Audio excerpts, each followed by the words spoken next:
Celebration is a key exhibition theme. This often involves music, song and perhaps dance.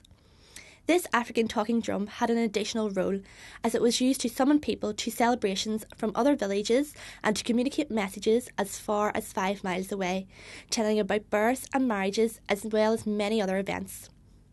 A man that was going to get married could communicate with his future wife and tell her how much he cared about her. Today they are used at music festivals. The drum is made from wood and animal skin in an hourglass shape and can be played at both ends. There are 2 parts to the drum, one with a high pitch and one with a low pitch.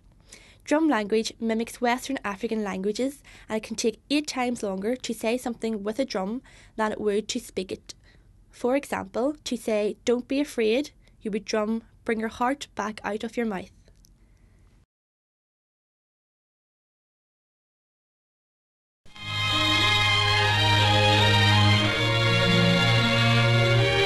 In church and chapel, the people gathered at Eastertide.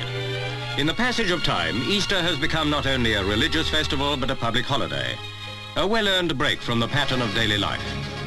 So, with the missus and kids, Mr. Everyman set off from home. Where was he going?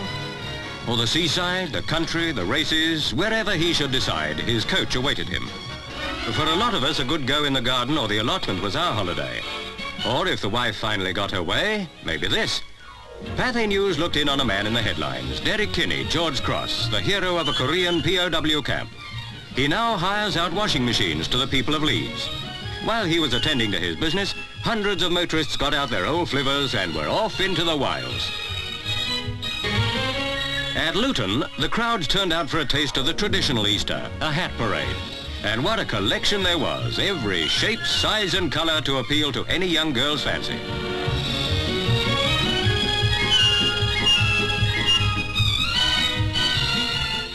Then came the parade proper, and proper was the word all right. They certainly didn't spare a thing to make this the biggest show Luton had seen for a long time.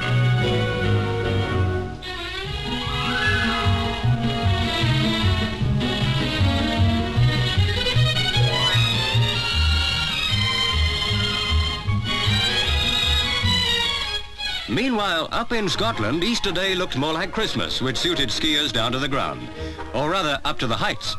And not only locals, many people from below the border took part in the Scottish Kandahar race held near Aviemore. Mind you, not all were experts. Coming down to earth with a bang, and what a bang, London's New Cross Stadium put on Britain's first stock car race. British, American and French drivers competed in the biggest knock-'em-down, drag-'em-out roughhouse of the year. If that isn't your idea of an Easter, well, this must be. It was just one of about 20,000 similar happiest days that took place during the holiday.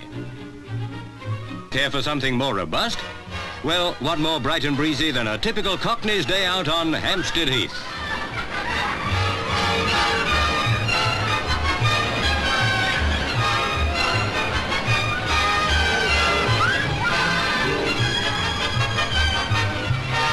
Then, when it was all over for another year, came the long trek home. We'd spent a lot more money than we'd intended for that tiny bit of sunburn, but, oh, what a lovely Easter it was.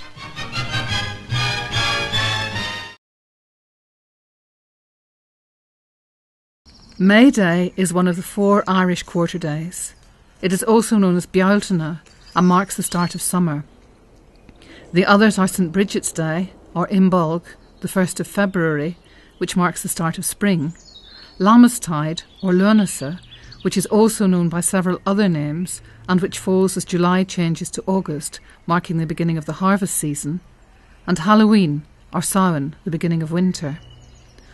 On May Eve, it was believed that the boundaries between the natural and supernatural worlds were open, and that people were at risk from untoward influences, particularly the fairies.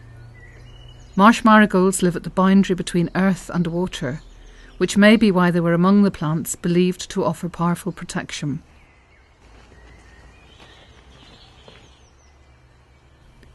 They were placed on windowsills and at doorways to prevent evil from entering.